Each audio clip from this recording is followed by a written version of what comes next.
Hi guys, it's Zion here with a video about fear of flying, or rather how I overcame my own fear of flying. Now, there are some interesting statistics. One that I particularly like is that you could fly every single day for 50,000 years before you are guaranteed to be in some sort of air crash. And even then, you've only got a 10% chance of being killed. Those are pretty good odds. You've also got more chance of winning the jackpot in the national lottery, which is about 1 in 14 million. Obviously, statistically, flying is very, very safe. But fears are irrational, and if you have a fear, then statistics mean shit. You know that you are the one who is going to be in that exploding ball of fire the second that it takes off. I used to feel like that. I don't feel like that anymore. First of all, I'm going to give you a little bit of background just to give my story a little bit of context. From the age of 0 until I was about 14, I flew twice a year, there and back, to a little island called Guernsey in the Channel Islands. When I was very, very young, it didn't mean anything to me, but as I got older, I noticed certain things. I noticed that people would say, have a safe flight. And I noticed that my mum would wear a St. Christopher medal and also a cross. She's a little bit religious. And this obviously instilled something in my mind that what we were doing was inherently dangerous, and if we made it, then that was, down to good luck rather than physics. Fast forward about 6 or 7 years, and I'd not been on a plane during that time. And unbeknownst to me, those little fears had grown, and I didn't realise this until I was actually offered the chance of a free flight to Belgium. And I refused. I came up with all sorts of excuses as to why I didn't want to do it. Who wants to go to fucking Belgium? That kind of thing. This made me realise that I had a little bit of a problem, and the more I looked into it, the more I thought about it, the more I realised, hey, flying is absolutely fucking terrified. From then on, I used to have nightmares about flying. And in my nightmares, I would be on a plane, trapped on a plane, very Mr. T-like, feeling very claustrophobic, or convinced that I was going to have a panic attack, convinced the plane was going to go down. The usual thing that people have when they have fears. I think one of the big problems for me was that I'm a bit of a control freak, and obviously I don't know how to fly a plane, so I didn't like that feeling of being out of control. But did you know that planes can actually land themselves? They don't do this because it would freak the passengers out if the passengers knew. But between air traffic control and radar and the automatic pilot on the plane, a plane can land itself. So there's something that you might like to know. Now, it got to the point as I got older and the band was beginning to do things that we started to get offered shows overseas. And I found myself coming up with all sorts of excuses as to why we couldn't possibly do these gigs. And now, I look back and I think, oh, you fucking tit. But at the time, I was more interested in not being really fucking scared than I was in doing the show. But it got to a point where I thought, this is really stupid. I'm missing out on a lot here, and also I want to travel beyond the band stuff. I want to travel. I want to see the world. And you can't do, well, you can do it from a boat, but it'll take, 20 times longer. It got to 2010, I'd had enough. I knew that most fear, all fear is born out of ignorance. It's born out of you not understanding something. And I was exactly the same as you. I decided that I was going to learn a little bit about flight, the mechanics of flight, the physics of flight. Now, I'm not a mathematician, so you can show me, the actual drawings of physics and stuff, and it will make no fucking sense to me. But there are a couple of things that did make sense to me, so I'm going to share them with you because they might make sense to you. First of all, the concept of lift with regards to flight. You will know this because if you drive in a car and stick your hand out of the window and just go like that, what's going to happen to your hand? It's going to shoot up. And you can do that and your hand will shoot up and down. That's lift. Your hand, that's an aeroplane wing. Interestingly, planes are also sucked up. So not only are they held up by the air below them, they're actually sucked up by the air above. Now, this is a difficult concept to understand, and I didn't understand it until I was shown this. And it's all to do with a spoon, or rather the back of a spoon. In the corner down there, there will be a little video where I am showing you me holding the spoon. The water That's air. When you're in an aircraft, water and air have very similar properties.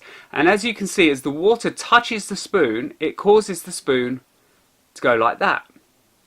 The spoon is being sucked up into the water. Now the back of the spoon is the top of the aeroplane wing.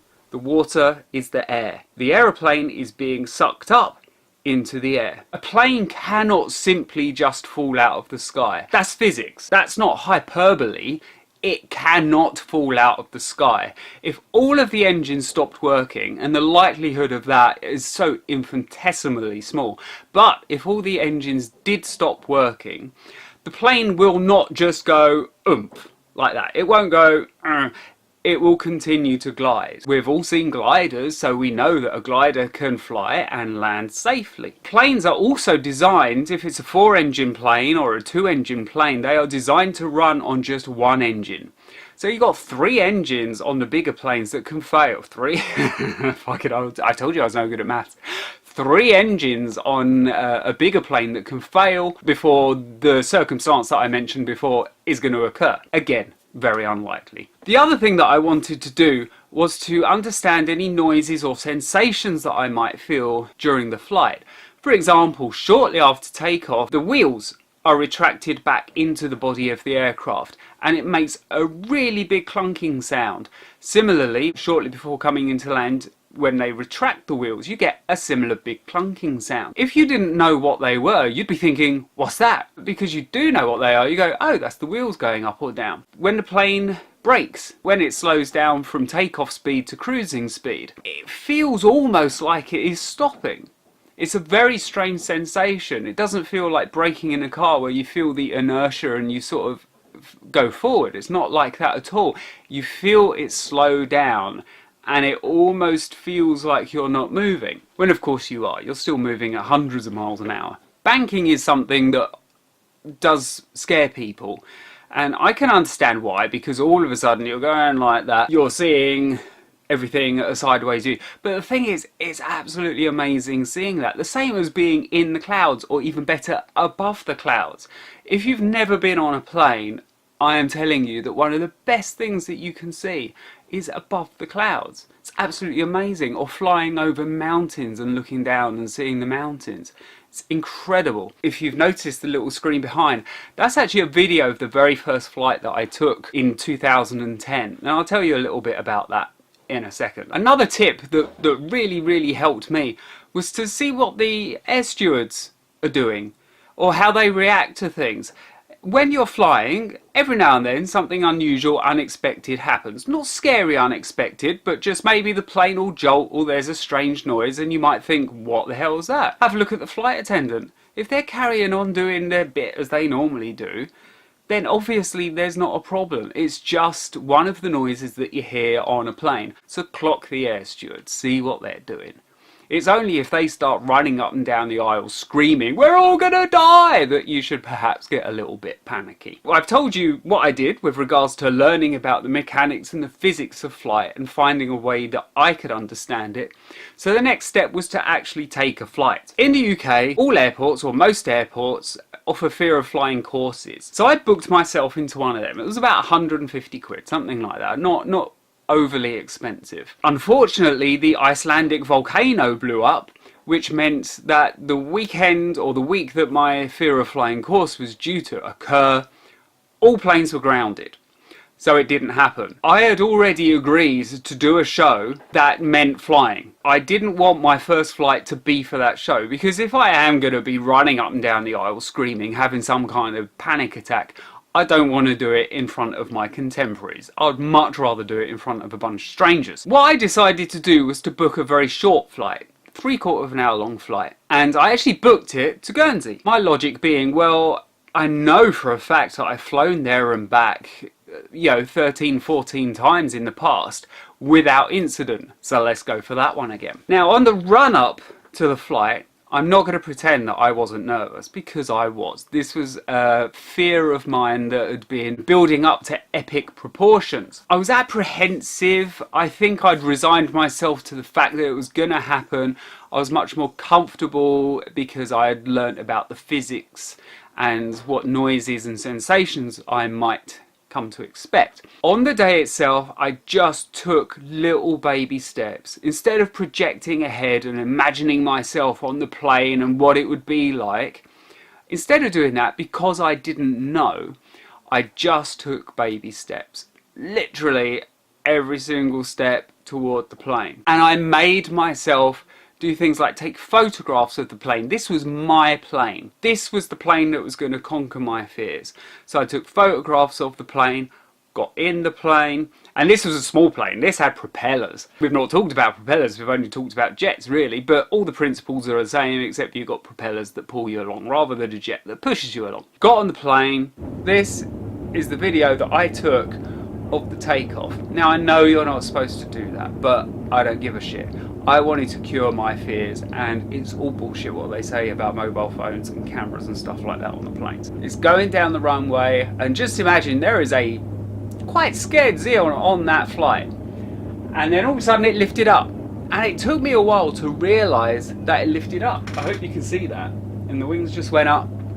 It took me a while to realise that the plane had gone up, and for the first 30 seconds I was like that. But then when I realised, hey, this is really good fun, this is fucking awesome, because 30 seconds, that's what you're seeing, if you can see that, looking down at the airport, and that's an amazing sight. As a human being, how lucky are we to be born in this period of Earth's history where we can experience things like that. Humans 100 years ago, or just when was it, about 1911 was it, the riots?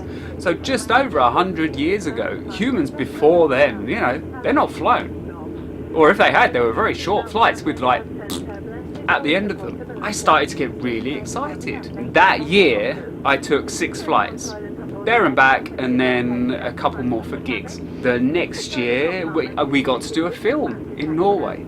No, it wasn't the next year actually. The next year we did go to Norway. It was another 6 flights, including holidays. And then we did a film in Norway, and this whole world opened to me because I was no longer scared of flying. I discovered Roma. That's where this t-shirt comes from, obviously. That's why I went Roma and said that I discovered it. And if you look behind me,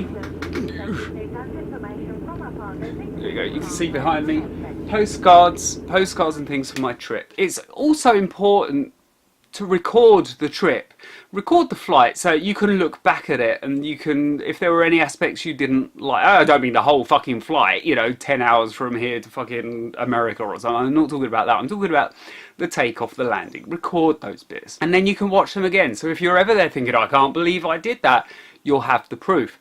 Record it, document it, keep the tickets, stick the tickets up in a pin board so you're constantly being reminded of what you did, what you managed to achieve. You might get really lucky and you might end up like me, who now absolutely fucking loves flying. It is not a barrier, it's something that I look forward to. Now, some of your fears with regards to flying might be terror related, and I guess that's kind of understandable in the wake of 9/11. But what you must remember is that terrorists pick soft targets. 2001, hijacking a plane was a relatively easy thing to do. 2016, it is not an easy thing to do. A terrorist is not going to choose to do that because that's too difficult a thing to do. The chances of you being involved in any kind of terror incident on an aircraft are beyond small. So take that out of your brain. I hope that this video has helped a bit. There's quite a lot to digest, so go back to the beginning and watch it again.